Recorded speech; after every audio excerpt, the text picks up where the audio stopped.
मरणा एवढा सुखद अनुभव संपूर्ण जीवनात नाही. तू काहीही कर, कसेही जग. तू काहीही कर, कसे जग, पदरी काहीच पडत नाही.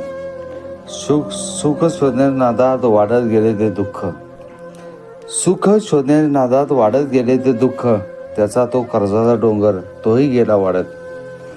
त्या डोंगरात तो स्वतःलाच गेला पुरत. मनाला घाबरत घाबरत तो होता जगत. आणि रोज थोडा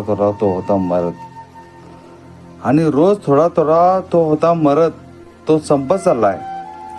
त्याचं अस्तित्वही संपत चाललंय. तो संपत चाललाय, त्याचं अस्तित्वही संपत चाललंय. पण त्याला आता कळलंय जीवनाचे हे रहस्य. गालावर न कळत फुलतंय ते अलगद हास्य. आता त्याचं मन म्हणतंय, काय घाबरतोस रे मनाला. याआधी 1000 वेळा तरी रचला आहेस तूच तुझ्या सणाला.